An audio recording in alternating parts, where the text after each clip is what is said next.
Jan, Justice Sotomayor issued an impassioned dissent. She did, Charlie, and she took the unusual step of reading it aloud, parts of it aloud from the bench. It was 58 pages long. She spent about 12 minutes really saying that the 6 justices in the majority just don't get it, that race still matters. All right, you know what? I got to say, welcome to Give Me 5. Why do we care so much about a dissenting opinion in a 6-2 decision from the U.S. Supreme Court? Why is all the focus seem to be on the dissenting opinion of Sonia Sotomayor?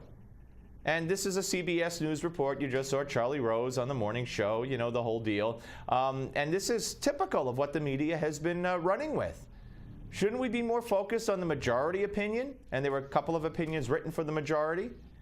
And when you look at the polls in America on affirmative action, it's consistent with what the polls say. But yet we focus on the dissent because the media is so left-wing, they can't get it through their heads. They can't bear the thought that affirmative action is on its way out. Here's more.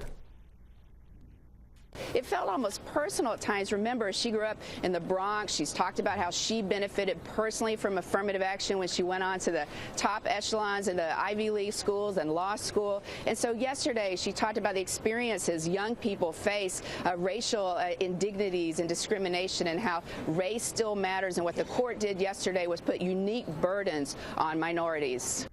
I'd like to know how the courts put unique burdens on minorities. I mean, look, again, let's not, we could debate the merits of the decision, and we have on this show, and we will continue to do that on this show.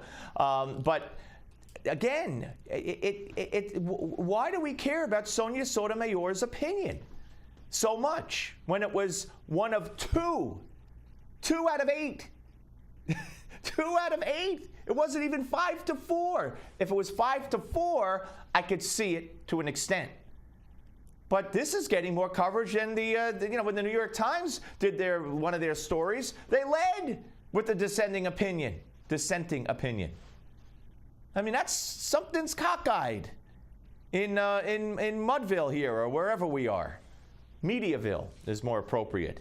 Now, let me take you back to Sonia Sotomayor, a woman who, and I'm paraphrasing here, but a woman who said that a Latina woman should make a better jurist than a white male because of life experiences. Now, I'm sorry, I find lots of problems with that statement. Lots. Because if a white male said a white male would make a better jurist than a Latina female, I think there'd be all you-know-what to pay. But, you know, nobody bats an eye when it's the other way around. Now, she said this before she was ever nominated to be a Supreme Court justice. And she said this as well about the